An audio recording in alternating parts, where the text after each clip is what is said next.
Debar Automobile, le spécialiste de l'importation de véhicules depuis 1996, présente Sud Radio Sport, le MAG, François Trio.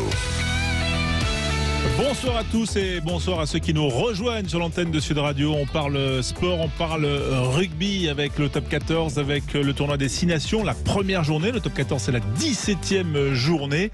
Le multiplex vient de s'achever. On va récapituler dans un instant, bien sûr, les résultats, faire le point sur le classement, débriefer également, parce qu'il s'est passé des choses lors des 4 premiers matchs. Mais avant cela, un point, Alexandre Priam, sur le match entre l'Écosse et l'Angleterre, bien sûr. Mais on accueille quand même notre consultant Philippe Spanghero. Bonsoir Philippe. Bonsoir messieurs. Bienvenue bien sûr. Salut. Dans le studio Sud Radio. Voilà, on invite également tous les auditeurs à nous appeler au 0826 300 300, à réagir également sur le hashtag SRR. Notamment parce qu'on va offrir 2 places. On va offrir 2 places pour Stade Français, Stade Toulousain du côté du Stadium de Toulouse. Ce sera vendredi soir prochain. On a 2 places à faire gagner. Ben voilà, et surtout quand on va mettre tout ça en perspective avec les résultats du jour, ces 2 places, elles ont encore plus de valeur. On va juste quand même refaire un point sur ce match entre l'Écosse et l'Angleterre avant de débriefer du top 14, et Alexandre, avec notamment cette équipe d'Angleterre qui vient d'inscrire un essai. Oui, effectivement, avec Marcus Smith et ce score de 14-10 en faveur de l'Angleterre. 14 points marqués par Marcus Smith dans cette partie. 14-10, on a la 55e minute. On a vu à l'instant là une magnifique course de Darcy Graham et des Écossais qui ont peu de possession, 39%, 33% d'occupation, mais qui sont toujours dangereux. Match absolument pas joué. Oui, parce que nous aimons le sport, parce que nous sommes ouverts d'esprit. Voilà, nous allons donner bien sûr la parole à Quentin Cabanis pour parler de foot et de Ligue 1, la 23e journée. Sud Radio Foot avec Free Ligue 1. C'est gentil, déjà, tout d'abord. Et puis un succès à annoncer, un succès important pour l'AS Saint-Etienne qui s'est imposé 3-1. Les Stéphanois qui ont remporté cette rencontre en fait dans les 10 dernières minutes du match. But égalisateur de Hamouma à la 82e. Ensuite, Nordin marque à la 90e et Wabi Kazri qui revient de la CAN marque à la 93e minute. Saint-Etienne qui s'impose 3-1. Saint-Etienne, petit événement, remporte là son 4e match de la saison et sort depuis très longtemps de la dernière place du classement. Ils sont actuellement 19e, les Stéphanois, devant Lorient qui compte quand même une rencontre de moins, c'est à souligner. Mais Saint-Etienne qui renoue avec la victoire après notamment une élimination compliquée en Coupe de France. Voilà, il faut dire que les Verts ont eu aussi une place à part dans le foot français et c'est bien pour ça que nous sommes ouverts d'esprit. Mon cher Quentin, merci en tout cas pour ce résultat. Philippe Spanghero, tout d'abord un point, on va reparler du top 14, mais quand même sur ce match entre l'Écosse et l'Angleterre que l'on vit avec 7 essais anglais de Marcus Smith qui vient de relancer le match. On assiste quand même à une très très belle ouverture du tournoi avec ce deuxième match que l'on vit aujourd'hui. Ouais, ça avait très bien démarré avec cette démonstration irlandaise en début d'après-midi, et puis là on a un match très ouvert dans lequel les Écossais ont été un peu heureux de tenir le score parce que ils sont quand même dominés. Les Anglais ont manqué pas mal de réalisme dans le camp écossais en première période. Les Écossais ont tenu le score, mais là on sent quand même la domination anglaise un peu plus pressante, les Anglais un peu plus réalistes en deuxième période et qui sont en train de prendre l'ascendant sur ce match. Oui, et des Anglais qui ont été un peu obligés de remodeler à certains postes, notamment à celui d'ouvreur, leur équipe, et qui sont finalement aussi assez joueurs sur ce qu'on voit déjà depuis le début de ce match-là. Oui, à ces joueurs, de toute façon, il faut répondre à ce que propose cette équipe écossaise. On l'a dit, les Écossais ont souvent manqué de densité physique par rapport aux adversaires, à ses concurrents directs, que sont les Irlandais, les Français, les Anglais, enfin tout le monde, à part l'Italie, sans faire offense à cette équipe qui a un ton en dessous. Mais un peu quand même. Elle a toujours compensé par beaucoup de volume de jeu. Et là, ils se sont en plus renforcés un peu devant. Avec l'apport d'un Peter de Villiers dans le staff, on voit le travail qui est fait notamment en mêlée fermée, la qualité de cette équipe en mêlée fermée. Tu as raison de le dire, parce que 4 sur 4 effectivement en mêlée fermée. Pour parler de l'Angleterre plus précisément, effectivement tu as raison Philippe, 4 sur 4 en mêlée pour l'Angleterre et 13 sur 13 en touche. On a une conquête en touche ce soir qui est exceptionnelle, 12 sur 12 côté Écosse ou 13 sur 13. Alors soit exceptionnel, soit il y a des contres vraiment très mauvais, mais c'est impressionnant de voir ces très belles conquêtes en touche de la part des deux équipes. Jamie Ritchie qui va devoir quitter le terrain. Ouais. Il est sonné. Coup dur quand même. Ouais, ça c'est effectivement un gros coup dur. On peut imaginer bientôt l'entrée de Magnus Bradbury, mais Jamie Ritchie, il a pas l'air très bien. Il doit céder sa place. Oui, il sort en voiturette, c'est jamais bon signe. C'est pas comme au golf. Il applaudit le public. Voilà, il effectivement applaudit. 14-10 donc pour les Anglais à l'heure de jeu sur la pelouse de Murrayfield. On va revenir quand même au top 14. On va récapituler peut-être les résultats complets de cette 17e journée. 6 matchs seulement seront disputés. Report de Clermont UBB, c'était demain soir, remplacé par Biarritz-La Rochelle. On le vivra d'ailleurs sur l'antenne de Sud Radio. Mais surtout, déconvenu pour le champion en titre Toulouse. Oui, déconvenu. 4e défaite consécutive pour les Hauts-Garonnais. Et le revers 36-13 du côté de Perpignan. Point de bonus offensif pour les Catalans. Hugo Mola très en colère. On écoute. On va en parler dans un instant. Récapitulons quand même les 3 résultats suivants. Lyon qui s'impose face au Stade Français Paris, 26-22. Point de bonus défensif pour les joueurs de la capitale. Du côté de Gerland, après une semaine difficile pour les Lyonnais. Montpellier s'est imposé avec le bonus offensif 29-12. Avec un 22-6 en seconde période. Un triplé de Cobus Reynard. Point de bonus offensif. Et puis le bonus aussi pour le Racing qui a battu Brive 57-19 à domicile dans cette Paris La Défense Arena. Oui, mais qui s'est fait peur à 6 minutes de la fin parce qu'ils ont failli en être privés par des brivistes valeureux qui sont revenus et qui devaient inscrire un 4e essai qui finalement a été non accordé à la vidéo. Philippe Spanghero, quand même, cette performance, d'abord soulignons la performance de Perpignan qui a joué sa carte crânement, qui a fait un match merveilleux avec notamment une entrée en matière, je crois 3 essais en 17 minutes. Déjà chapeau aux promus. Ouais, chapeau promu, un match plein qui a pris ce match par le bon bout. Il savait les Toulousains un peu diminués. On pourra reparler de cette période de doublon toujours délicate. Mais en tous les cas, Toulouse alignait quand même une équipe qui devait proposer autre chose sur la pelouse des Mégirales ce soir. On peut comprendre l'agacement d'Hugo Mola et du staff toulousain parce que les Toulousains ont été pris dans tous les secteurs de jeu et les Catalans ont pris 5 points, ce bonus offensif très important dans la course au maintien. Les Toulousains justement battus, alors on va y revenir. Est-ce que c'est la faute de ce doublon? Est-ce que c'est la faute des absents entre guillemets? En tout cas, Hugo Mola était colère à l'issue du match. C'est ce que Alexandre nous disait tout à l'heure et c'est ce que Rémi Ruggiero a capté en conférence de presse. Écoutez-le, c'était juste après le match dans les travées du stade des Mégirales. C'est facile dans ces moments-là de trouver des coupables. Et qu'on a eu tendance depuis quelques semaines à beaucoup se victimiser. Donc on va essayer de se remettre la tête à l'endroit avec des échéances qui se compliquent. Parce qu'après un début de saison maîtrisé de la tête et des épaules jusqu'en novembre, on se retrouve maintenant en difficulté. Donc à nous de retrouver ce qui a toujours fait notre force, c'est-à-dire que personne, malgré ce qu'on veut bien dire, personne n'a sauvé qui que ce soit au Stade Toulousain. Mais pour le coup, notre dynamique collective, pour l'instant, est totalement absente. Il donne des messages quand même là. Il donne des messages, mais on sent quand même la colère. Ça veut dire que Philippe Spanghero, tout n'est pas de la faute entre guillemets de ce doublon. On peut pas tout mettre sur le dos du doublon et des 9 absents du 15 de France, Toulousain du 15 de France, qui n'étaient pas à Perpignan aujourd'hui. Non, je crois pas. Et je crois que ce serait une erreur de la part d'Hugo Mola de conforter les joueurs dans le fait de dire que ce type de performance est normal en période de doublon, parce que c'est pas le cas. Il y avait en effet de jeunes joueurs, mais qu'on a déjà vu régulièrement la saison dernière. Il y avait beaucoup de qualité et d'expérience derrière. Il y avait des joueurs d'expérience aussi, notamment en deuxième, en troisième ligne. Donc, le Stade Toulousain devait montrer notre visage ce soir à Perpignan, après une défaite à domicile la semaine dernière contre le Racing. Donc il y a le plan comptable bien sûr où Toulouse décroche doucement mais sûrement quand même, puisque ils sont quand même déjà là maintenant très loin. Ils sont 4e pour l'instant, mais surtout à 12 points des Girondins et avec le même nombre de matchs en retard, c'est-à-dire 2 matchs en retard.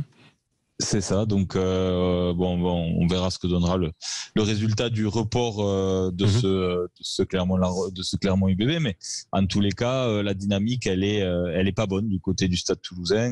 Mais comment l'expliquer? T'arrives à l'expliquer toi ou pas, Philippe? C'est difficile, je l'explique un peu par cette accumulation de reports, parce que ça a été l'équipe dans la durée, je crois, la plus pénalisée en termes de période sans jeu. puisque ça s'est enchaîné quand même. Côté toulousain, il y a eu les Wasps en Coupe d'Europe, il y a eu cette affiche qu'ils attendaient au Stadium contre le Stade Français, et puis il y a eu Cardiff, il y en a eu, je crois, un 4e, je crois qu'ils ont passé un mois sans jouer.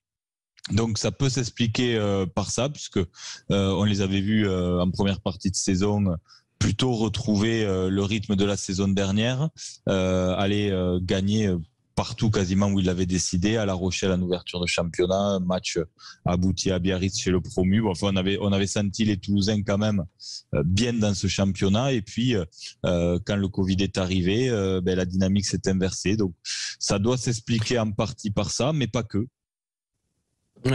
4 revers consécutifs, ça n'était pas arrivé au Stade Toulousain depuis 2016-2017, 5 ans. Ah bah oui, voilà, c'est l'année où vous avez fini 12e. Oui. Est-ce que c'est plus grave que ça en a l'air? On va en parler dans un instant. Daniel Herrero nous a rejoint dans ce studio Sud Radio. On va faire une petite pause, bien sûr, le temps qu'on s'installe, qu'on se salue, qu'on souhaite la bonne année, enfin bref, et puis qu'on rentre un petit peu dans ce tournoi des 6 nations. 17-10, tiens, pour l'Angleterre face à l'Écosse, c'est le score. Et puis nous, on continue, bien sûr, de dérouler l'actu rugby, l'actu sport dans le MAG Sud Radio. Sud Radio Sport, le MAG, François Trio.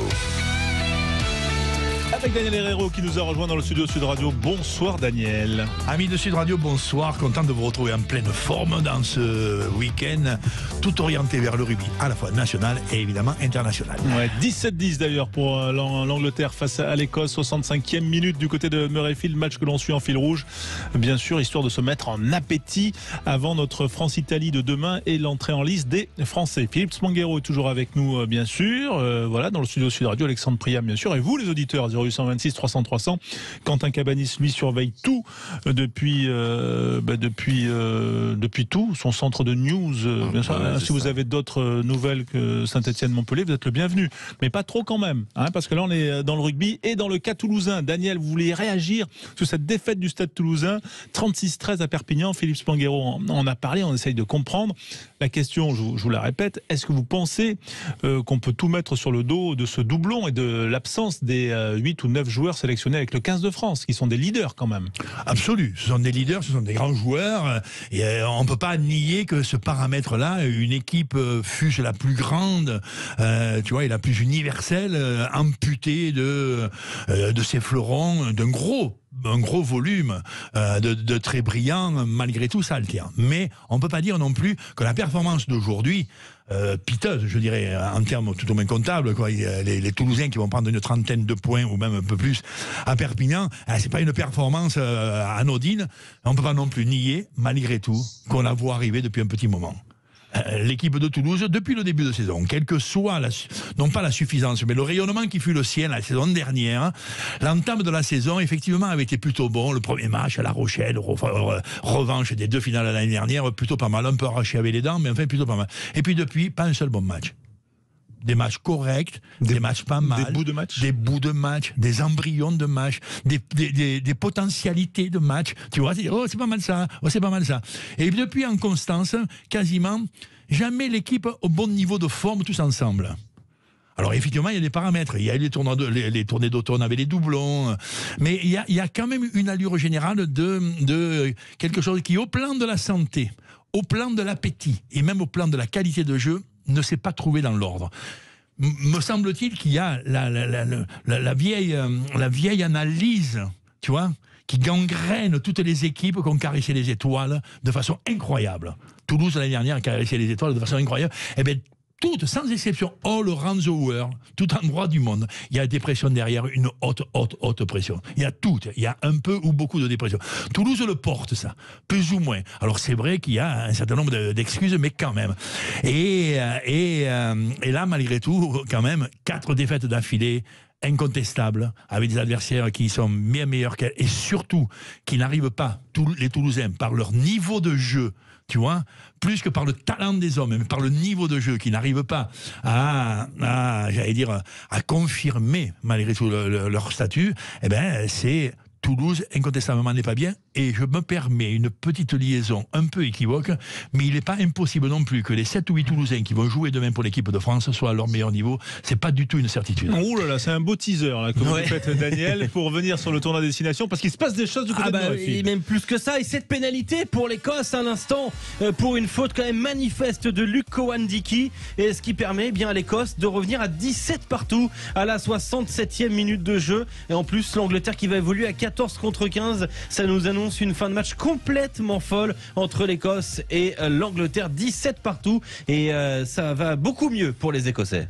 Oui, la question du niveau de forme des Toulousains, on en parlait avant l'arrivée de Daniel dans cette émission. Philippe Spanghero, ça confirme un peu ce qu'on disait. Voilà, ça veut dire que on a du mal à digérer aussi quand même ce double titre, champion d'Europe, champion de France, et il y a un phénomène un peu de dépression, on va dire, post-exploit, Philippe.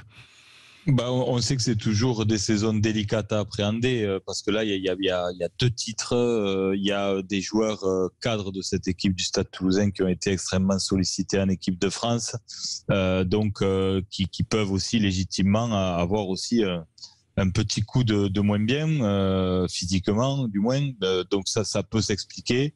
Après, c'est vrai que je sentais cette jeunesse toulousaine, et même plus globalement cette jeunesse française, capable d'évacuer assez vite ce genre de performance et de souvenirs, et de se remettre au boulot. Je pense que c'est le cas des Toulousains. Après, ça marche un peu moins bien.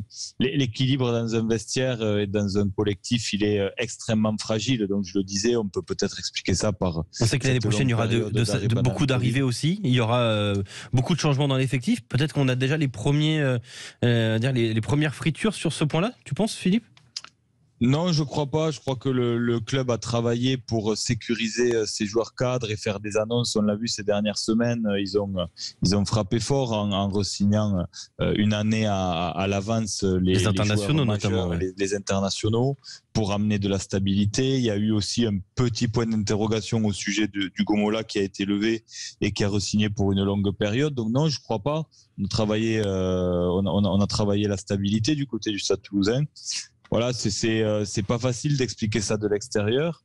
En tous les cas, une chose est sûre, c'est que le Stade Toulousain se met en difficulté.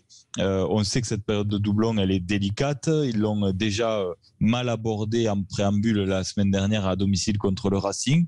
Et puis là, ils vont avoir quelques journées compliquées, en sachant en plus, puisque j'en ai parlé souvent avec les staffs, on voit quand les joueurs sont pas là physiquement, mais on sait aussi que quand on les retrouve après un tournoi destination, ils sont pas compétitifs tout de suite. Ouais. Donc ça amène quand même des interrogations par rapport à l'effectif toulousain, même post-tournoi.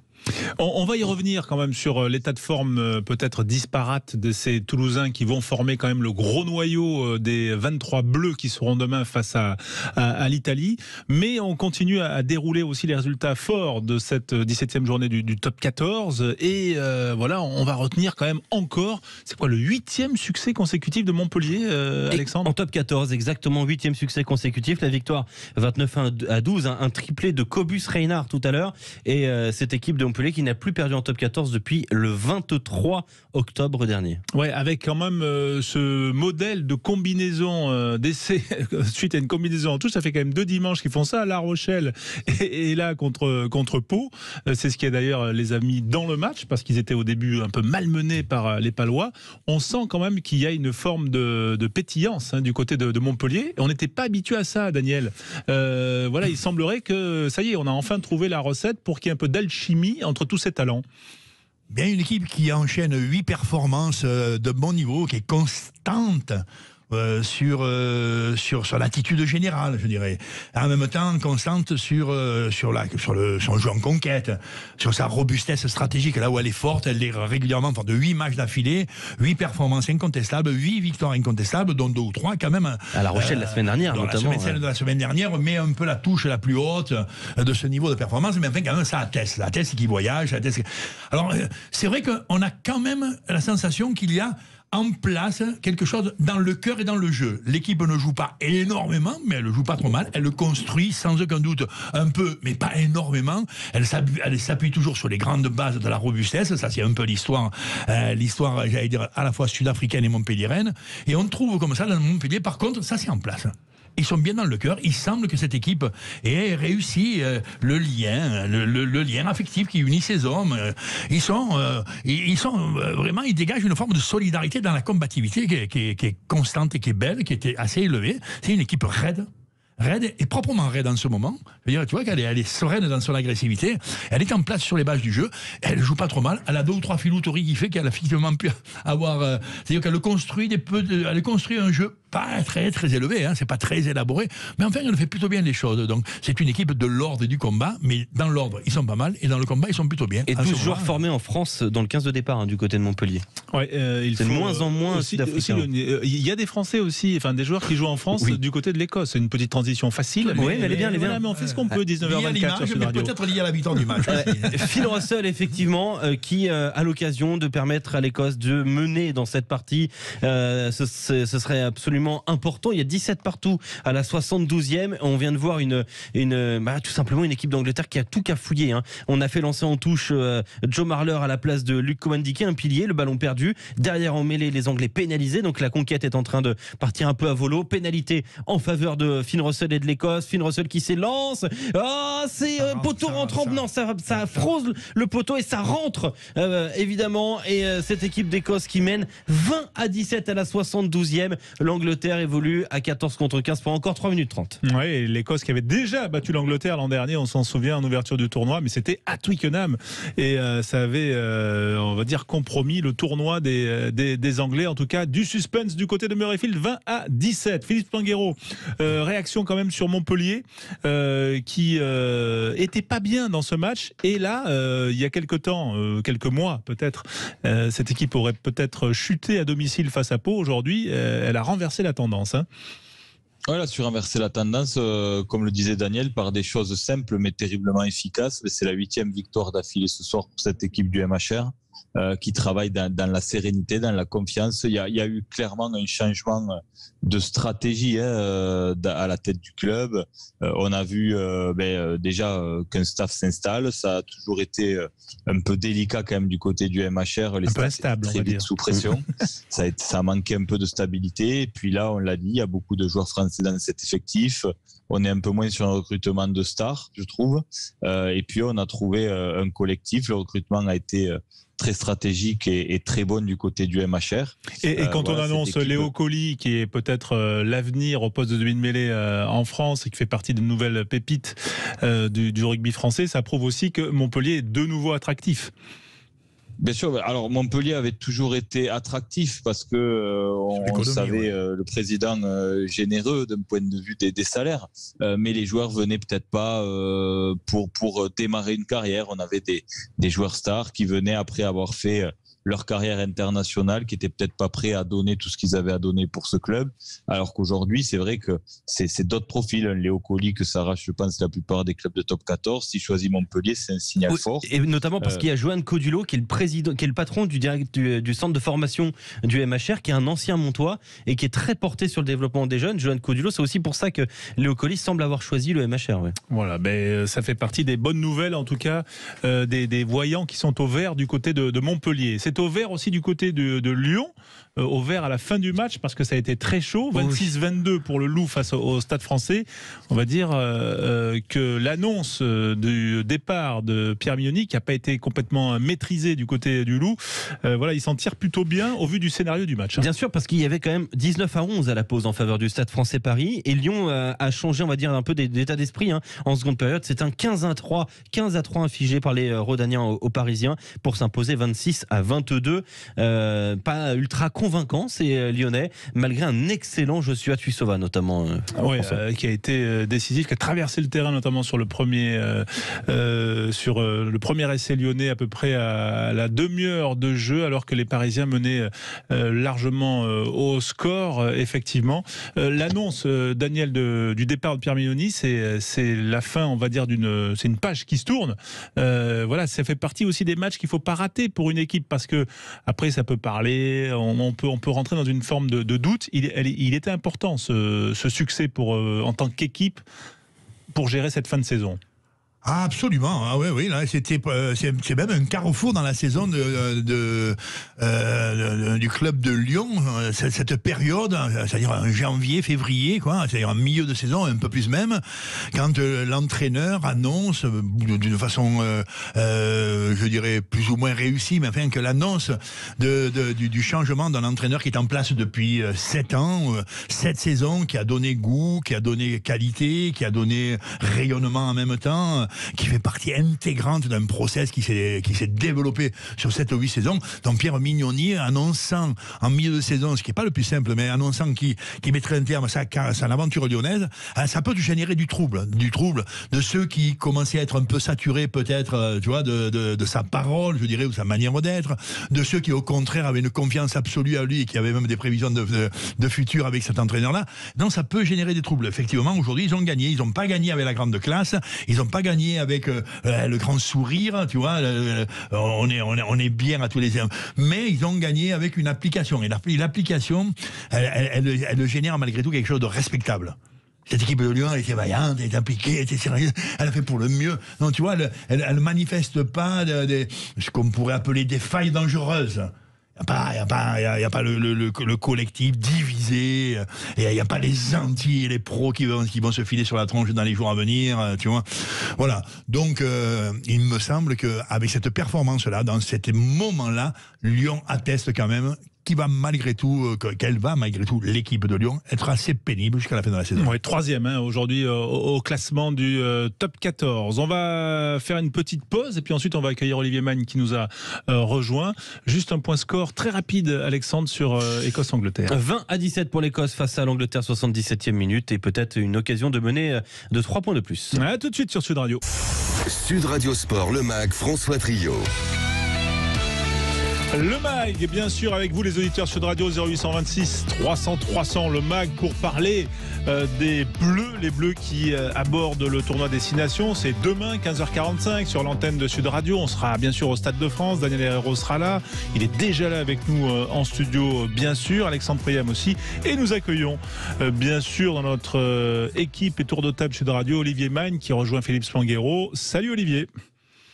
Bonsoir François, bonsoir toute l'équipe. Ouais, juste avant de parler des Bleus, quand même, parlons des Bleus marines, les Écossais qui sont toujours devant, Alexandre. Toujours devant, il y avait une pénalité en faveur de l'Écosse qui était retournée pour un déblayage, une strangulation comme disait Daniel. 20-17 donc toujours pour l'Écosse. Il reste 3 minutes à jouer, c'est très chaud à Murrayfield. Ouais, c'est très très chaud. Olivier, juste votre regard sur cette partie quand même, c'est du haut vol là, entre ces deux équipes qui se rendent coup pour coup. Hein.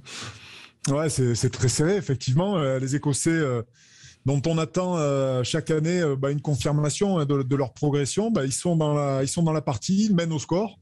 Maintenant, il va falloir être vigilant parce que jusqu'au bout, ça va être indécis avec des Anglais qui prennent la peine à le touche en suivant. Ouais, étonnant, là, ils ont une pénalité. Alors, elle n'est pas évidente, elle est à 40 mètres à droite, mais effectivement, ils choisissent d'aller en touche, ces Anglais, alors qu'ils ont eu des petits soucis il y a quelques instants dans ce secteur-là. La touche est trouvée par cette équipe d'Angleterre et George Ford qui est rentré à la place de Marcus Smith. Ouais, Marcus Smith, auteur d'un essai en première période. Magnifique, et ces deux essais anglais, c'était effectivement un beau temps fort de cette équipe d'Angleterre. On va revenir quand même sur les Bleus tout en ayant un œil. Le ballon volé pour les Écossais. Ballon volé en touche par l'Écosse à 22 mètres de leur en but. Incroyable travail de l'alignement écossais. 2 minutes à tenir pour garder cette victoire et pour éliminer l'Angleterre de la course au Grand Chelem. Oui, mais que c'est chaud. Qui avait choisi, il y a eu le pénal touche pour s'approcher et peut-être pour jouer la victoire. Ils ont perdu le ballon sur le lancer, effectivement dur, très très dur et remarquable pour les Écossais. Voilà, effectivement, fin de match haletante bien sûr. On va parler d'abord des favoris de ce tournoi. Je crois que peut-être Philippe Spanghero, votre regard sur ce point-là, j'ai l'impression que ce tournoi 2022 il n'a jamais été aussi ouvert. Il a jamais été aussi ouvert. Enfin, rarement, en tous les cas, on sent vraiment beaucoup d'homogénéité dans le niveau de ces équipes. Encore une fois, à part l'Italie qui décroche clairement, mais au-dessus, il y a 5 équipes qui peuvent y prétendre, qui restent sur toute une bonne tournée de novembre. Je crois qu'on n'a jamais vu les équipes du Nord être capables de dominer autant les équipes du Sud sur une tournée d'automne. En tous les cas, c'est vrai qu'on assiste à un début de tournoi de très haut niveau. On attend beaucoup des Français de même, mais qu'est-ce que l'Irlande a impressionné quand même cet après-midi contre le Pays de Galles. Oui, l'Irlande, effectivement. Olivier Magne, vous confirmez que... Parce que là, on peut avoir l'Irlande, l'Écosse et la France, finalement.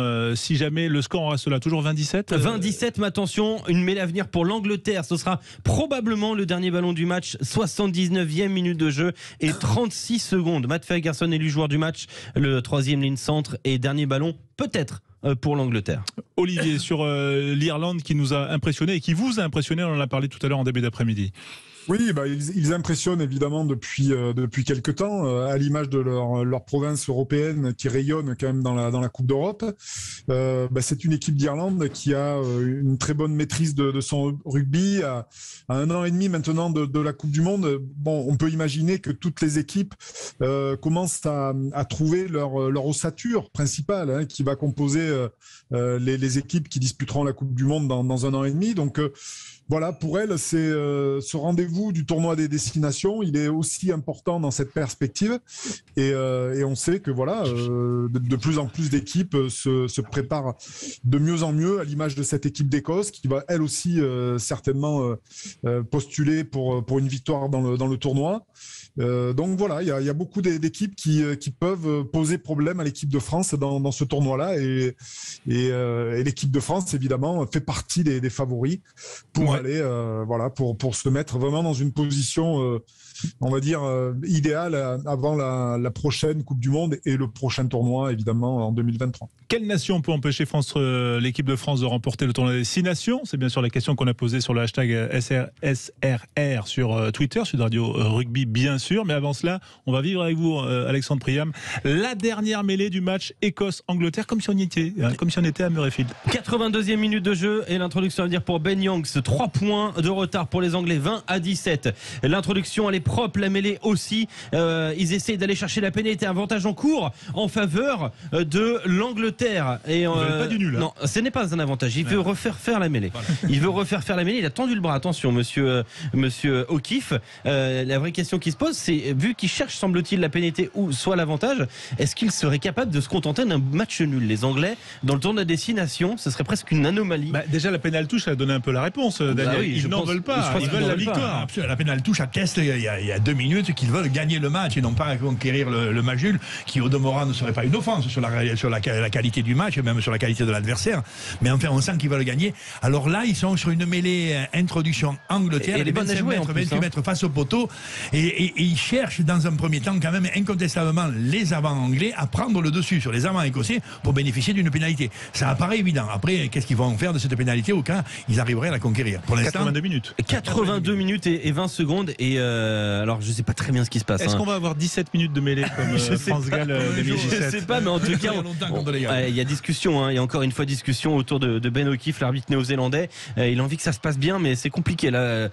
Une mêlée comme ça, la 83e dans un match aussi électrique, parce que c'est ça le grand match électrique du tournoi destination. Ça a toujours été Écosse-Angleterre, et ce l'est pour l'instant dans cette première journée avec l'introduction à venir pour Ben et Youngs du côté de Murrayfield, temps humide évidemment en Écosse.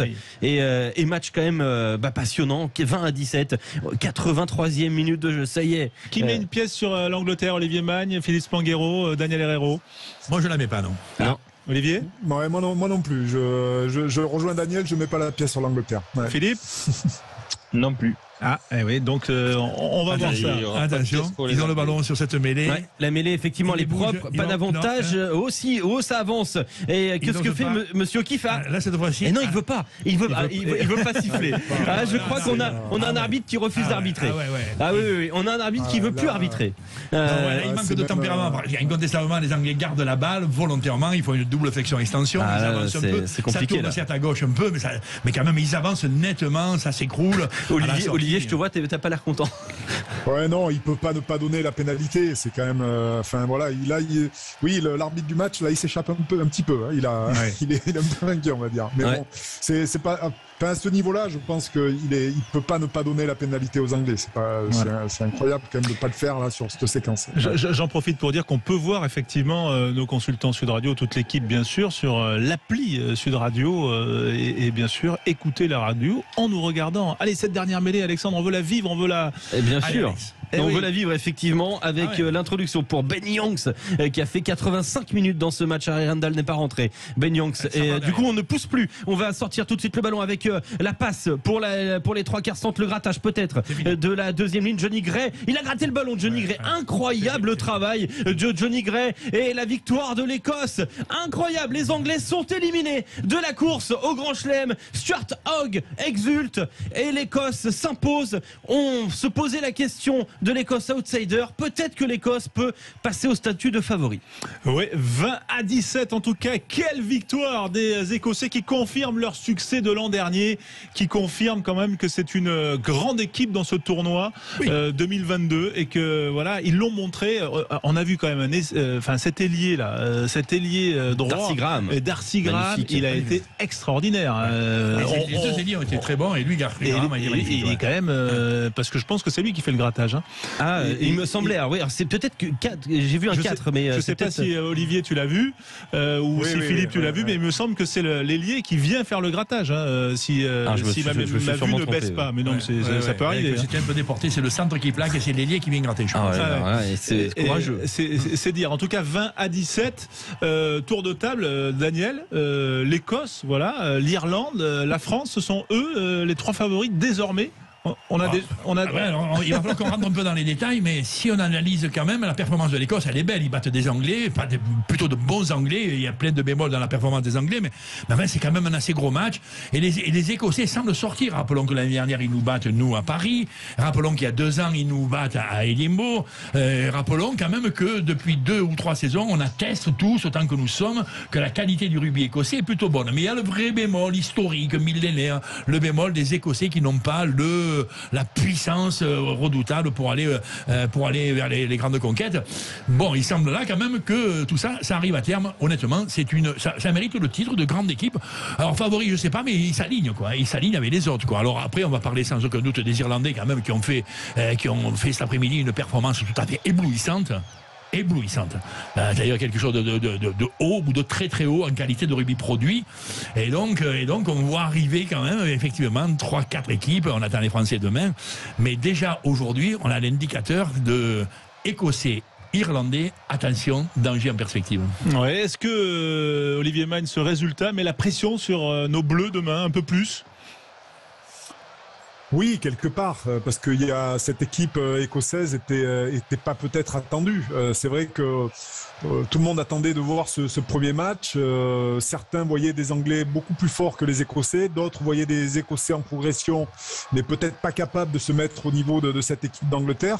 Voilà, donc c'est une équipe d'Écosse évidemment qui gagne en confiance depuis maintenant quelques matchs, depuis quelques tournois.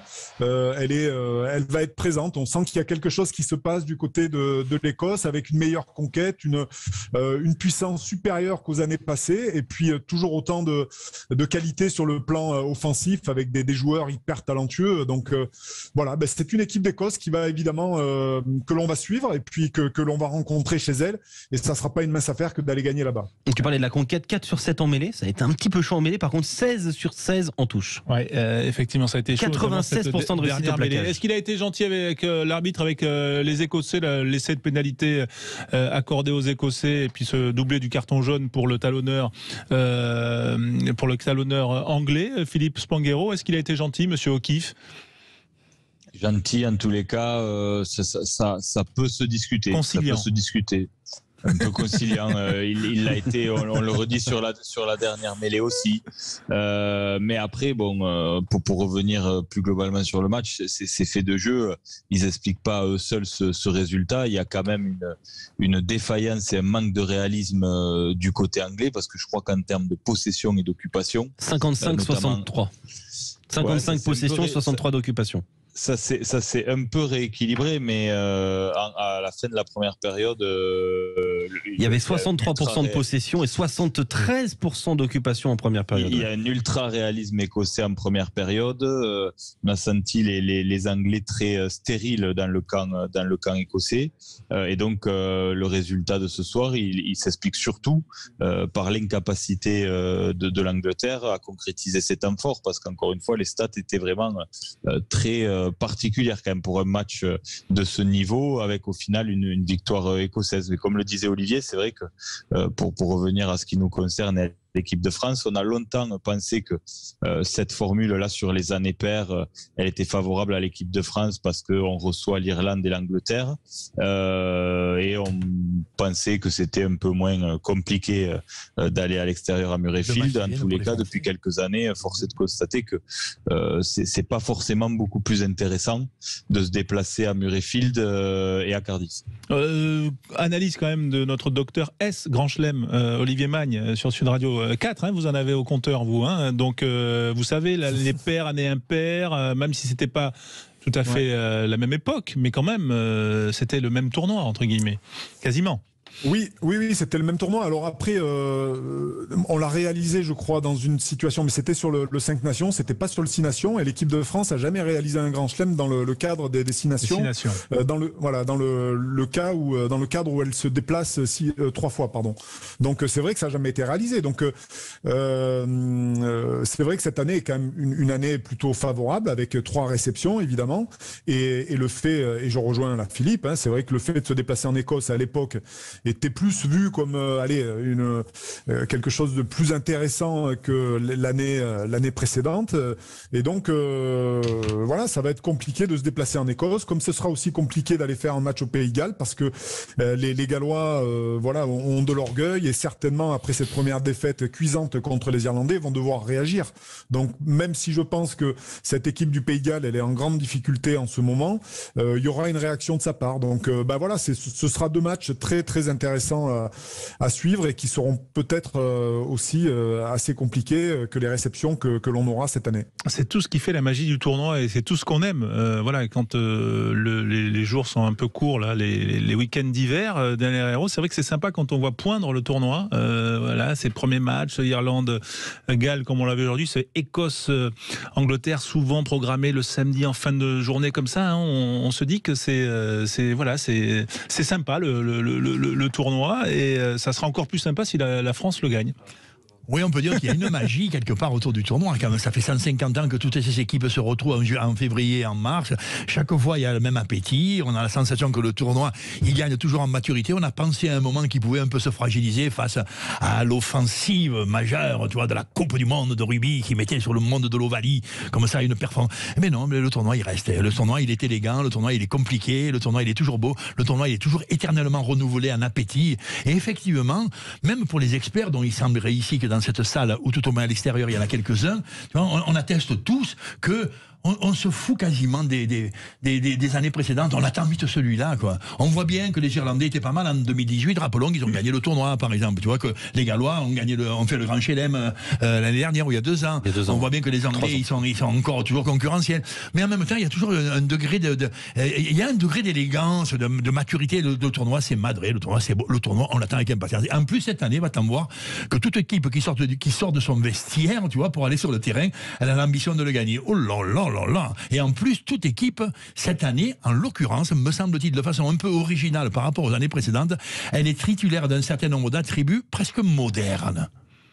Oh putain! Ils sont toutes ces équipes-là, on pense, l'Écosse sûrement, les Irlandais probablement, et on espère les Français, ils arrivent avec un niveau de rugby élevé dans la période, quoi. Et d'ailleurs, je me posais la question, 2 victoires consécutives de l'Écosse contre les Anglais, ça arrive quand même dans le tournoi destination, ça arrive pas tout le temps. Et ben, il faut remonter à 1983 et 1984. En 1984, l'Écosse bat l'Angleterre pour la 2e fois consécutive, et ça juge le tournoi destination devant les Bleus. Bah oui. Et puis c'était pas la meilleure équipe d'Angleterre à l'époque. L'après Bill Beaumont entre guillemets, c'était on va dire le creux du rugby anglais. Ensuite, avant la génération fin des années 80, la génération autour de Will Carling et de toute cette équipe qui a réalisé 3 grands chelems consécutifs au début des années 90. Voilà un peu d'histoire. On est vieux, on a les cheveux blancs, mais on l'assume. Restez bien sur Sud Radio, bien sûr. On va parler de ces Bleus qui débutent leur tournoi demain. Sont-ils favoris? C'est la grande question. Vous pouvez bien sûr répondre sur les réseaux sociaux. Sud Radio, à tout de suite. Sud Radio Sport, le MAG, François Trio. Avec Daniel Herrero, Olivier Magne, Félix Panguero, toute l'équipe Sud Radio pour parler avec vous du tournoi Destination, de ces Bleus qui vont débuter demain la compétition. Ce sera bien sûr face à l'Italie au Stade de France, 15h45 la prise d'antenne. Les Français qui auront fort à faire, bien sûr. On va écouter d'ailleurs Gaël Fickou qui cette semaine en conférence de presse s'est exprimé sur le sujet. Les Bleus sont-ils favoris? Écoutez-le, le 3/4 de français. On se prend pas la tête avec ça. Nous on joue chaque compétition depuis que Fabien est arrivé pour la gagner et pour essayer d'être les meilleurs possibles. Après, chacun pense ce qu'il veut. Forcément, ça doit faire plaisir à nos supporters. Ça fait 10 ans qu'on l'a pas gagné, donc il y a beaucoup d'attentes autour de nous. Mais on le prend de façon positive parce que ça nous motive et qu'on a à cœur de faire un gros tournoi cette saison. Comme on l'a dit, on cherche à gagner des titres. Donc on reste humble, on travaille dur pour essayer de la gagner tout simplement. Oui, effectivement, ces Français qui sont concentrés. Tiens, petite info de top 14. Une info parvenue par Julien Vert, notre journaliste à Lyon. Yann Roubert, le président du Loup, vient de l'annoncer en conférence de presse. Xavier Garbajosa rejoint le club au 1er juillet prochain. Il sera manager pour une durée de 3 saisons. Voilà donc l'ère Mignoni qui va laisser place à une nouvelle page, Garbajosa. En tout cas, c'est un beau rebond pour Xavier Garbajosa qui, après son passage à La Rochelle et après l'épisode montpelliérain, était à la recherche d'un club. C'est très bien déjà qu'un manager français. Peut-être Olivier Magne, une petite réaction sur Garba à Montpellier, à Lyon. à Lyon. Oui, non, mais c'est comme tu le disais, François, c'est très très bien que ce soit un manager français qui prenne la suite de Pierre Mignoni, qui a fait de très très bonnes choses à Lyon, avec vraiment une philosophie de jeu qui correspond évidemment à celle de Xavier Garbajosa. Pierre est très porté sur le jeu de mouvement, tout comme l'est Xavier. Donc il y aura une continuité dans le manageriat de Lyon, et donc il y aura vraiment des joueurs qui ne seront pas dépaysés, et il n'y aura pas un système complètement différent d'une année sur l'autre. Donc ça va permettre à Xavier de bien rentrer dans son rôle à Lyon avec des moyens assez conséquents. Daniel Herrero, revenons quand même à nos bleus et non pas nos moutons bleus, parce que c'est pas des moutons et il faudra pas qu'ils soient des moutons pour l'emporter dans ce tournoi 2022. Mais vous le disiez, on en parlait hors antenne.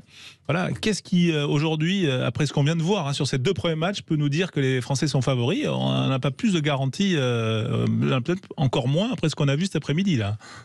En 2 mots, on pourra dire qu'après l'automne, c'est-à-dire quand on arrive au passage de cette année 2022, les Français ont dans la besace un certain nombre de performances qui attestent, qui jouent très bien au rugby, qui ont battu quasiment tout le monde, et qu'en conséquence, dans le championnat domestique européen, ils se positionnent, quoi.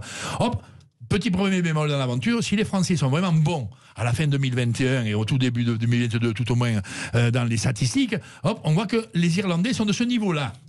Les Irlandais sont de ce niveau-là. Ils produisent un bon rugby, ils ont battu les Blacks, ils ont battu à peu près tout le monde, ils craignent personne, ils se déplacent aussi bien que ceux qui reçoivent. Et bon, il n'y a pas radicalement de hiérarchie à effectuer, sinon celle du cœur, quoi. Ouais, moi, je pense que les Français peuvent gagner le tournoi, mais alors je pense objectivement que les Irlandais peuvent parfaitement l'emporter, quoi, tu vois, sur les qualités d'analyse des choses. On voit se faufiler aujourd'hui au moins les Écossais sur les Anglais, enfin au moins les Écossais. Bon, ce qui ferait dire que, moi je pense à partir de la performance vue hier, vue aujourd'hui cet après-midi, des Irlandais contre les Gallois, où le match vraiment a eu tous les indicateurs du haut niveau ou du très haut niveau. Ils ont vraiment dépensé énormément d'énergie, énormément d'agressivité. Parallèlement à ça, ils ont été aussi extrêmement disciplinés, rigoureux dans tous les secteurs du jeu.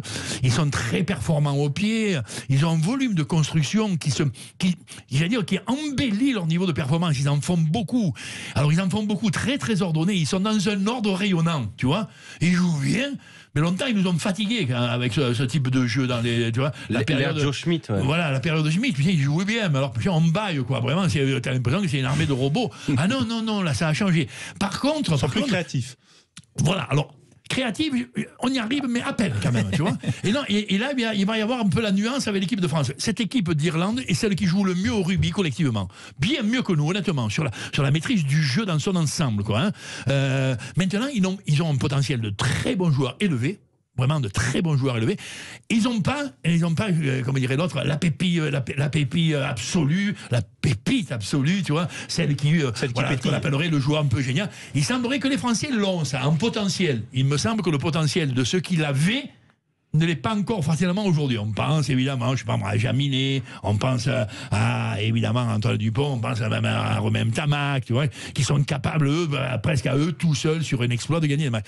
Mais en qualité de rugby produit, les Irlandais c'est haut. Donc honnêtement, le match de demain il nous intéresse beaucoup pour voir un peu l'allure générale du 15 de France, mais le match dans 15 jours à Paris, tu vois, entre la France et l'Irlande, franchement, celui-là, il nous met vraiment beaucoup en bouche. Ouais. Est-ce que l'erreur, Olivier Magne, ce serait pas aussi là de sous-estimer entre guillemets l'adversaire italien, qui souvent en début de tournoi est quand même un peu féroce, et de penser tout de suite à ce deuxième match qui s'annonce déjà comme un premier call hors catégorie là pour les Français?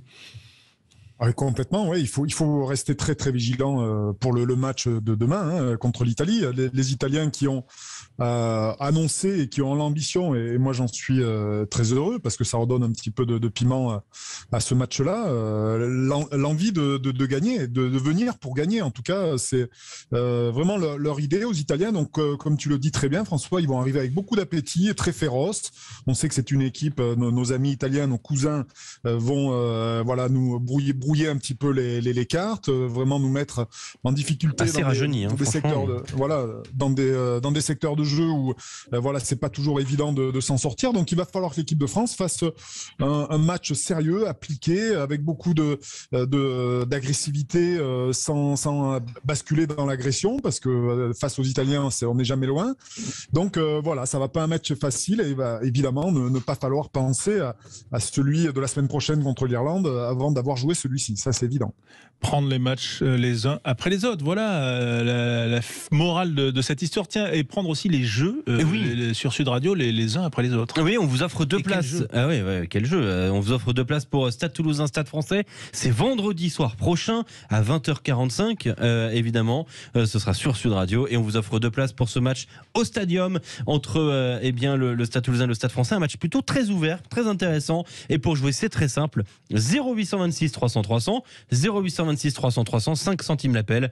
Et on parle rugby en plus comme ça sur Sud Radio. Venez appeler et gagnez vos 2 places. Ouais, Philippe Spanghero, vous n'avez pas le droit d'appeler. Attention, je précise. Christelle non plus tout à l'heure qui a gagné ces 2 places n'a pas le droit de rappeler si elle nous écoute toujours. mais en tout cas c'est intéressant, surtout quand on met en perspective avec la performance du Stade Français et contre Toulon le dimanche dernier et aujourd'hui à Lyon, parce qu'ils sont passés quand même tout près, les Parisiens, d'une victoire au Loup. Et attention, parce qu'ils sont dans une forme ascendante. Allez, on va se retrouver dans un instant avec Daniel Hérault, avec Olivier Magne, avec Philippe Spanghero, toute l'équipe Sud Radio, bien sûr, et vous les auditeurs. À tout de suite. Merci d'écouter Sud Radio, il est 20h. Parlons vrai. On parle vrai, on parle rugby dans le MAG Sud Radio avec Daniel Hérault, avec Olivier Magne, avec Philippe Spanghero. Mais avant cela, quand même, on va s'informer parce qu'on est ouvert sur le monde, bien sûr, avec... vous pouvez me le dire, Quentin, mais vous pouvez le dire. Mais bien sûr, Marion Cazeneuve qui est avec nous. Bonsoir Marion. Bonsoir à toutes et à tous. À la une, les meetings de campagne de Marine Le Pen et Éric Zemmour. D'abord à Lille, l'ancien journaliste a fustigé l'assistanat. Il a aussi promis une prime 0 charge pour favoriser le pouvoir d'achat. De son côté, la candidate du Rassemblement national a pris la parole à Reims où elle a attaqué le bilan du président Emmanuel Macron. Roselyne Bachelot réagit à la dégradation de la sculpture de l'émir Abdelkader en Indre-et-Loire. La ministre de la Culture condamne fermement cet acte de vandalisme commis la nuit dernière. La statue en hommage au héros algérien a été dégradée à l'aide d'une disqueuse avant son inauguration. À Madagascar, le cyclone Batsirai a touché terre il y a quelques minutes. Le programme alimentaire mondial prévoit une crise majeure après le passage de ce cyclone dont l'impact pourrait être considérable. Près de 4,5 millions de personnes pourraient être directement ou indirectement touchées dans le pays. Les tensions toujours vives dans le conflit russo-ukrainien. Aujourd'hui, les États-Unis ont envoyé un renfort de soldats en Pologne. 1700 soldats doivent être déployés dans le pays frontalier avec l'Ukraine. Washington espère ainsi dissuader la Russie d'envahir l'Ukraine. Moscou, de son côté, nie toujours ces accusations. Encore une preuve de l'impact important du livre enquête Les Fossoyeurs sur la maltraitance des personnes âgées dans les EHPAD. Le numéro 3977, plateforme de signalement des maltraitances, a enregistré depuis une hausse des appels de 20 à 30 signalements par jour. Il y en a aujourd'hui une cinquantaine. Le Premier ministre veut faciliter l'accès à Internet. Jean Castex promet une aide entre 300 et 600 € pour les particuliers qui ont une mauvaise connexion Internet et qui souhaitent passer au haut débit. Actuellement, cette aide est plafonnée à 150 €. Et puis le football avec la 23e journée de Ligue 1. Tout à l'heure, Saint-Etienne s'est imposé à domicile 3-1 face à Montpellier. Dans une heure, Monaco recevra l'Olympique lyonnais. Voilà pour l'info. Bonne soirée à notre écoute. Sud Radio Sport, le MAG, François Trio. Avec vous les auditeurs Sud Radio pour parler des Bleus, pour se mettre dans ce bain du tournoi Destination 2022. Daniel Herrero est avec nous, Olivier Magne également, Philippe Spanghero aussi, Alexandre Priam. Voilà, ces Bleus, on le disait, sont parmi les favoris. C'est ce que je retiens de notre premier quart d'heure de débat autour de ce tournoi 2022. On rappelle, Alexandre, quand même la victoire des Écossais et des Irlandais aujourd'hui. Oui, effectivement, la victoire de l'Irlande 29-7 face au Pays de Galles avec le bonus offensif. Il faut bien préciser. Et l'Écosse a battu l'Angleterre 20-17 du côté de Murrayfield. On a donc deux équipes déjà éliminées de la course au Grand Chelem. Le tenant du titre, le Pays de Galles, et l'Angleterre qui pouvait légitimement rêver de ce Grand Chelem. Oui, effectivement. On va écouter quand même un joueur qui va découvrir le tournoi Destination. C'est Melvin Jaminet. Il s'est exprimé cette semaine en conférence de presse. L'arrière des Bleus, il sera titulaire. Il va découvrir donc le grand bain du tournoi. Écoutez-le. J'ai hâte de découvrir un peu parce que forcément les tournois, je les voyais à la télé, c'était déjà quelque chose de grandiose. Et là, le fait d'y participer, c'est énorme. Voilà. Donc là, on fait une grosse semaine de prépa, ce qui est assez compliqué. Voilà, tout le monde, on sent qu'on est un peu dans le dur, mais après, ça va s'enchaîner. Et je pense qu'on sera dans les meilleures conditions pour faire les matchs. Voilà, Melvin Jaminet, il peut se faire, par exemple, rattraper par l'événement, un peu écrasé par l'émotion de. Voilà, c'est pas un match de l'Automne Nation Cup, quoi. C'est le tournoi, Daniel. On parle de Jaminet là. Ouais. Ce garçon a eu une croissance exceptionnelle. Hein. Sur la fin de saison dernière, il rejoint l'équipe de France de façon un peu imprévue. Encore en Pro D2. Hein. Ah, oui, il est encore en Pro D2, il n'a jamais joué ni en top 14 et encore moins au niveau international. Et il s'affirme très vite comme très hautement talentueux, buteur exceptionnel, et il devient titulaire à part entière du 15 de France pour l'automne. Il semble qu'il ne se soit pas melonné. Qu'il n'ait pas pris de la suffisance, mais il semble qu'il soit devenu à la fois dans le concert français, tu vois, un joueur de très haut niveau susceptible d'être titulaire de la part entière du 15 de France et même d'en être un des attributs majeurs. Et il semble qu'à Perpignan, il était un peu moins du niveau attendu. Et on se dit peut-être que effectivement, il est maintenant positionné à un très très bon niveau, mais il va falloir encore faire ses preuves, notamment en équipe de France. Donc, de fait, Melvin Jaminet est sérieusement attendu dès demain. Voilà, il fera partie des Français attendus. Olivier Magne, tout le monde sera attendu demain et aussi, en plus de Melvin Jaminet, la charnière toulousaine qui a laissé un peu à désirer, entre guillemets, comme les Toulousains d'ailleurs, la semaine dernière face au Racing. Ouais, c'est vrai qu'on attend beaucoup de la paire magique, Dupont, Ntamak, Toto et Roro, notre charnière, française qui est vraiment extraordinaire, évidemment avec le meilleur joueur du monde, et puis Romain Ntamak qui est certainement l'un des meilleurs 10 aussi de sa génération. Donc oui, on attend beaucoup d'eux, et c'est vrai que la semaine dernière, on a été un peu déçus de la part de cette charnière qui n'a pas su permettre à son équipe de gagner à domicile face au Racing. Après, c'est quand même un problème plus collectif de la part du Stade Toulousain, et c'est vrai que quand le collectif et les avants de Toulouse sont pas conquérants comme ils peuvent l'être habituellement, la charnière en pâtit, en souffre un peu. Donc voilà, ça a été aussi un match de reprise pour cette équipe de Toulouse qui a été contrariée par le Covid avec de nombreux matchs reportés, et donc elle a manqué un petit peu de rythme, à l'image de sa charnière qui va devoir évidemment pour démarrer ce tournoi faire retrouver le rythme assez vite. Toujours est-il que c'est face à l'Italie, donc ça sera quand même un petit peu plus facile entre guillemets, sans faire injure aux Italiens. Oui, rythme ou pas rythme, bon quand même c'est quand même Antoine Dupont et Romain Ntamak. Philippe Spanghero là demain, ça devrait quand même, il n'y a pas matière à s'inquiéter quand même. Il n'y a pas matière à s'inquiéter, mais on va regarder ça de près, puisque en effet, Antoine Dupont n'a pas joué depuis plusieurs semaines. Il y a eu un peu de flou autour de son état de santé dans la communication. On s'est un peu renvoyé la balle entre le staff du Stade Toulousain et celui du 15 de France. Pour moi, il y a eu quelques interrogations qui n'avaient pas lieu d'être. Mais en tous les cas, on va regarder ça de près, parce que c'est le meilleur joueur du monde, que c'est quand même le facteur X de cette équipe de France, et qu'on va avoir besoin de toute l'équipe bien sûr, mais particulièrement d'un Antoine Dupont en grande forme pour espérer figurer dans ce tournoi.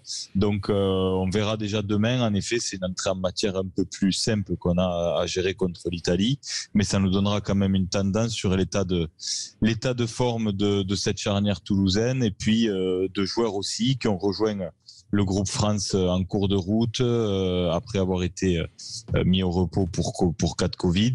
Donc on a été un peu perturbé dans la préparation, et on verra demain comment cette équipe réagit sur le terrain, avec l'absence en plus de Fabien Galtier qui donnera ses consignes par téléphone. On va écouter d'ailleurs Thibaut Giroud au sujet justement de l'état de forme d'Antoine Dupont, qui a eu très peu de temps de jeu depuis le 11 décembre. Écoutez-le, le directeur de la performance du 15 de France. Antoine avait un petit souci à son genou qu'il a fallu adapter, mais de toute façon avec Antoine on est toujours dans l'adaptation. On essaie d'individualiser sa charge. Antoine, c'est pas un joueur où on a besoin d'avoir un gros développement athlétique. C'est un joueur qui a été doté naturellement de super qualité. Donc on est vraiment dans des choses à mettre en place très précises. Évidemment, oui, il manque un peu de rythme, ça c'est clair.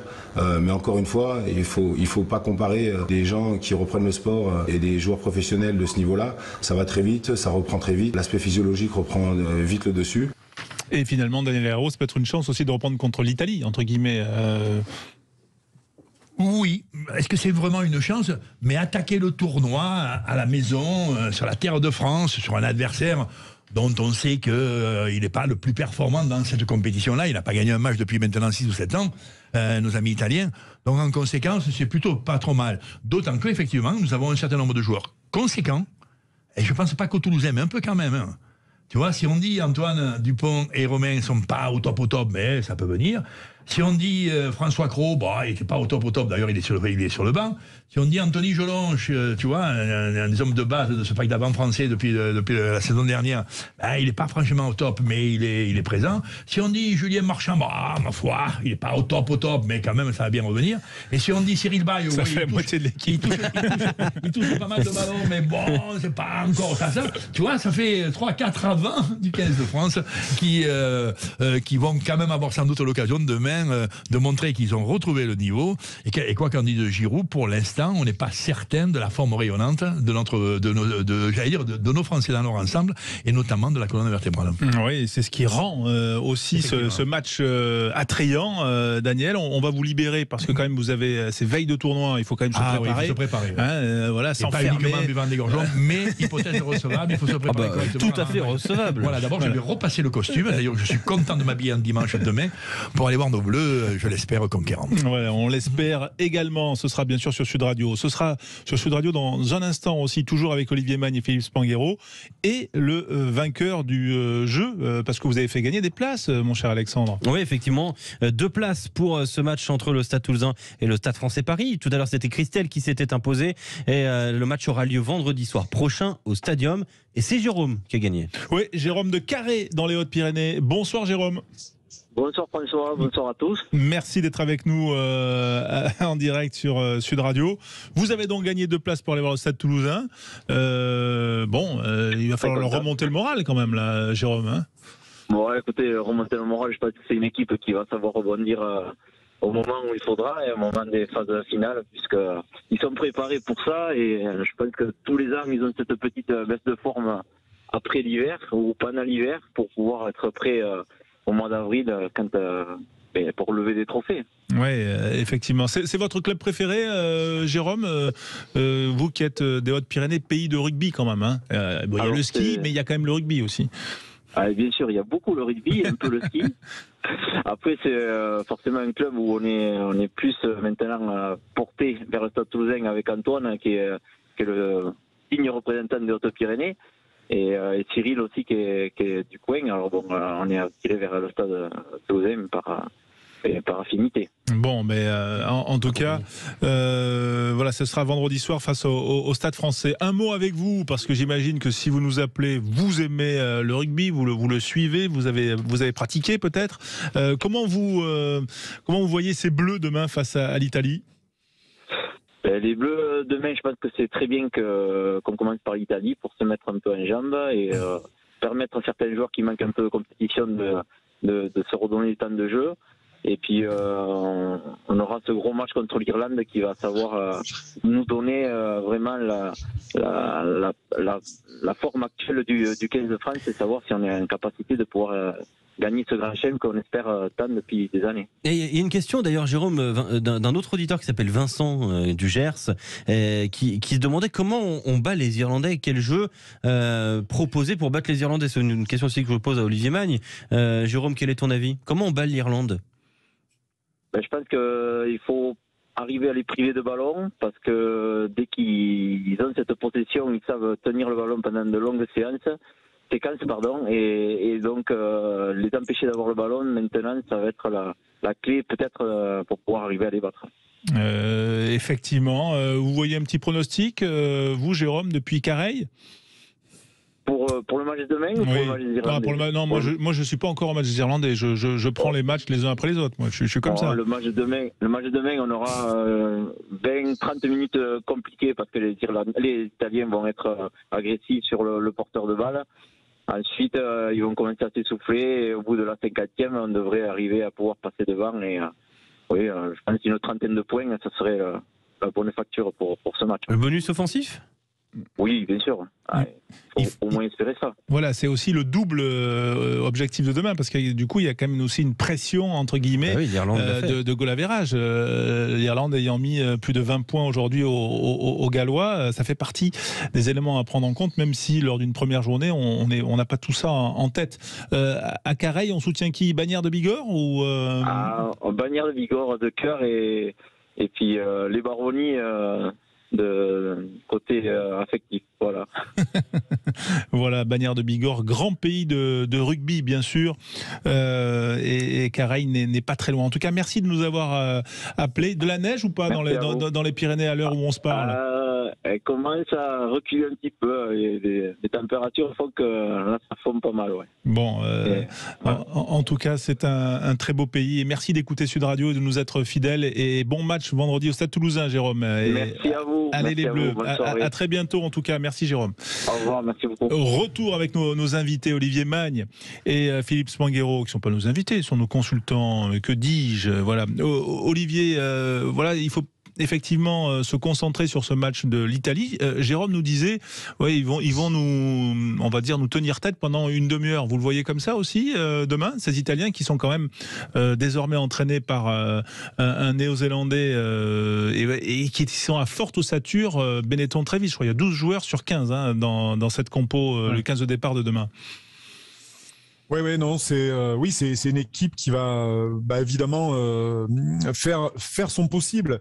Après, très honnêtement, si l'équipe de France arrive très rapidement à mettre beaucoup de vitesse dans son jeu, à être très précise, avec les qualités que l'on possède un petit peu partout, je vois pas cette équipe d'Italie résister trop longtemps. Même, je vois même pas l'équipe d'Italie résister une demi-heure. Donc voilà, je pense que si l'équipe de France a le ballon très rapidement, avec de très bons lancements de jeu, parce que je crois que c'est un secteur sur lequel elle a beaucoup progressé aussi, l'équipe de France.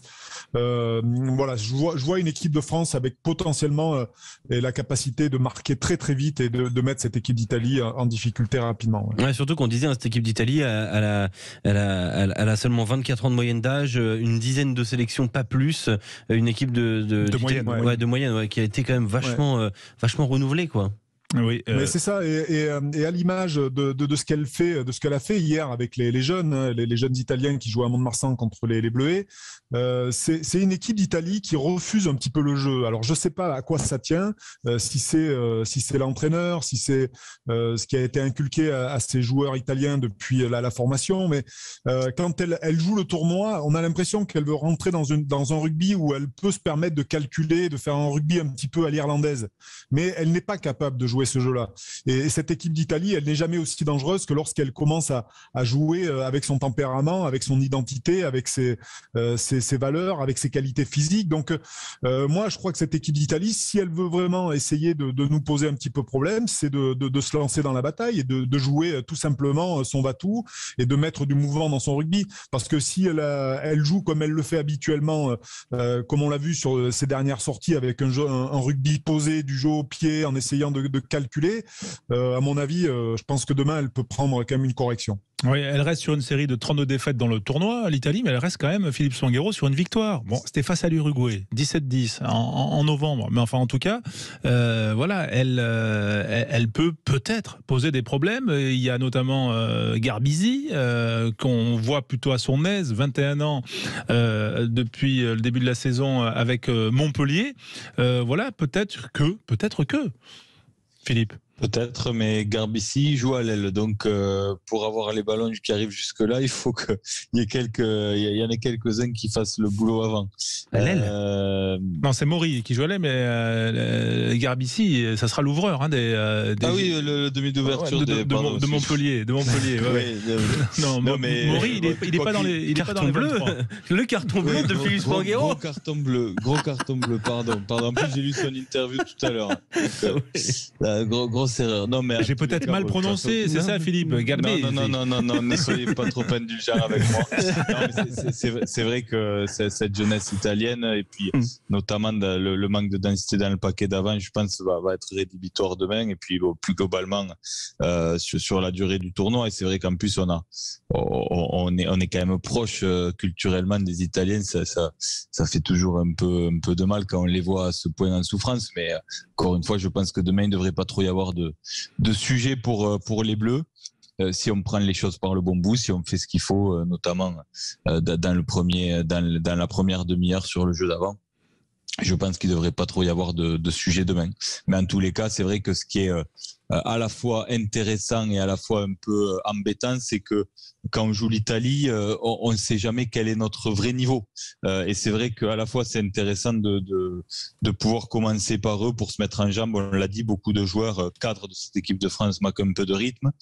Mais même s'il y a une performance plutôt aboutie contre l'Italie demain, on aura quand même encore des incertitudes et pas toutes les réponses avant d'affronter les Irlandais qui, on l'a dit, font quand même figure de gros prétendants au titre cette année à la vue de leur performance d'aujourd'hui.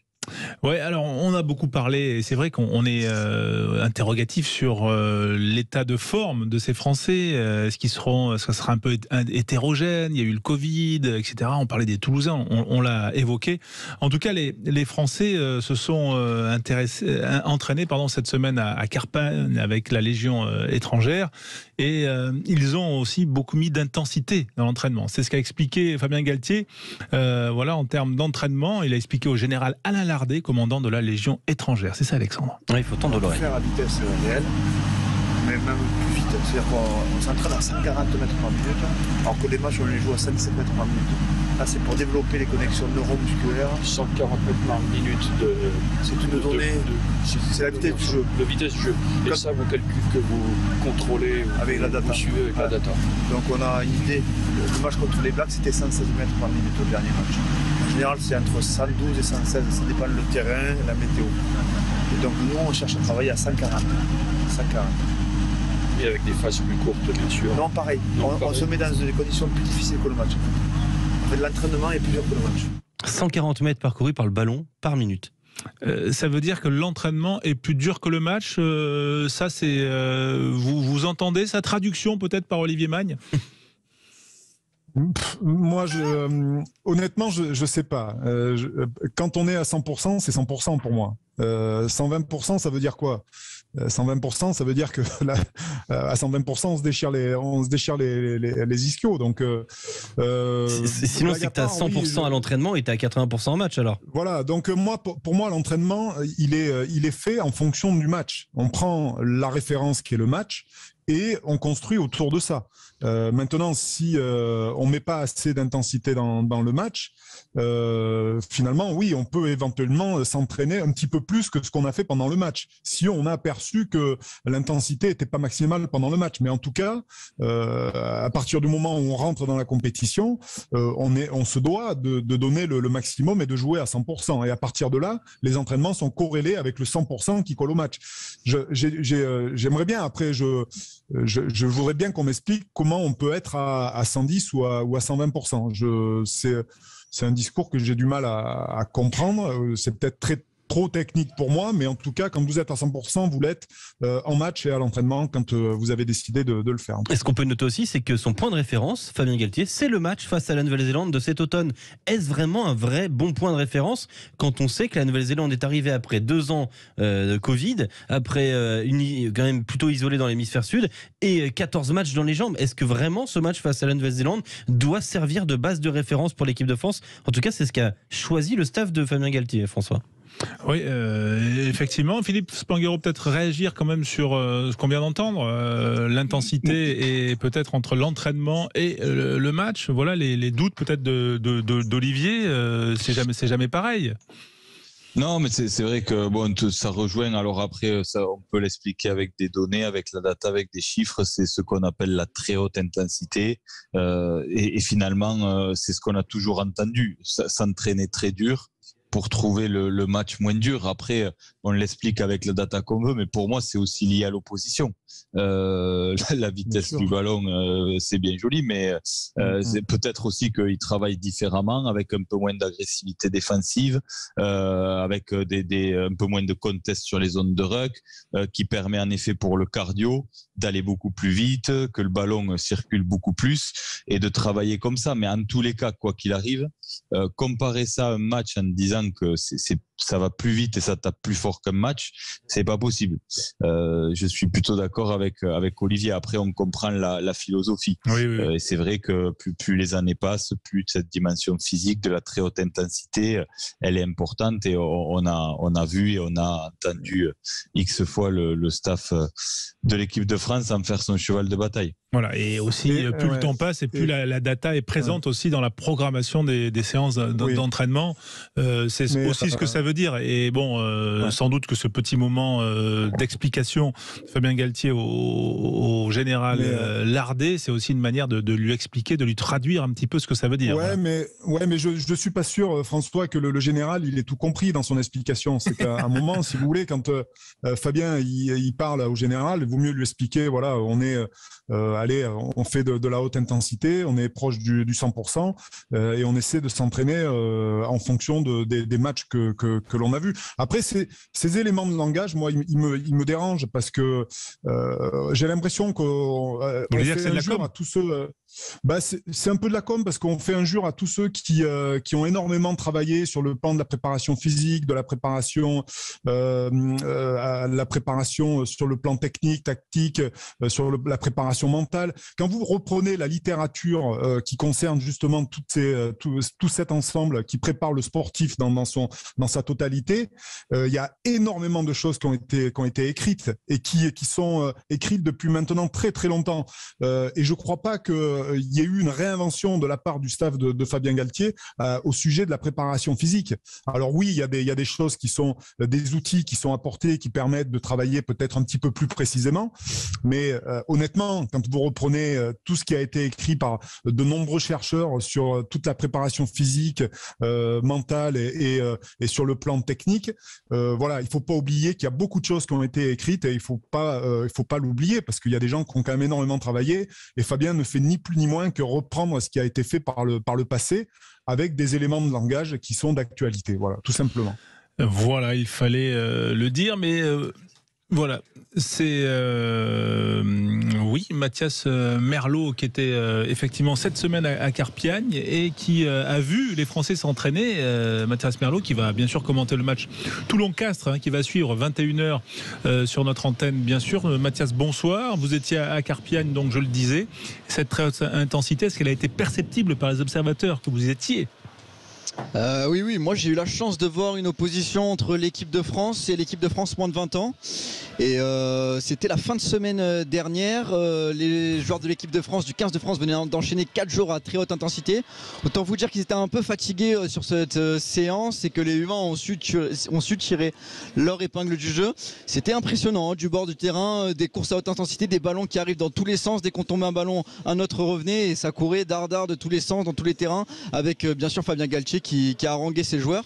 Ça s'est entraîné vite, fort et les joueurs ont fini extrêmement éreintés. C'est notamment à cet entraînement que Damien Penaud était sorti avec un strap sur la cuisse gauche, mais c'était très très très intéressant et très instructif en tant que fan de rugby. Et le contexte de Carpiagne, juste, est-ce que tu l'as ressenti comment toi Mathias ?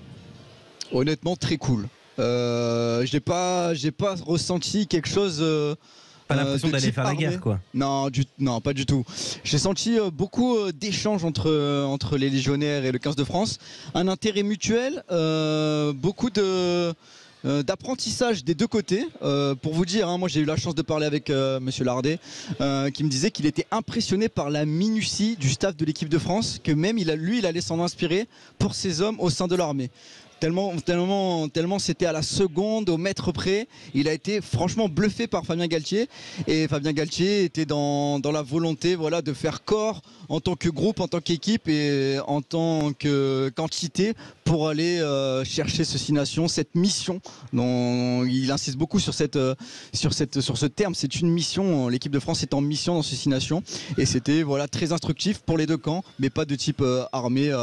Rien à voir avec des questions physiques, c'était vraiment plus des échanges entre deux mondes différents mais qui ont des points de similitude. Voilà, une façon de s'ouvrir l'esprit. Allez, on va se retrouver dans un instant bien sûr sur Sud Radio pour la suite et on va vous retrouver Mathias d'ici quelques minutes pour ce match entre Toulon et Castres. Allez, à tout de suite sur Sud Radio.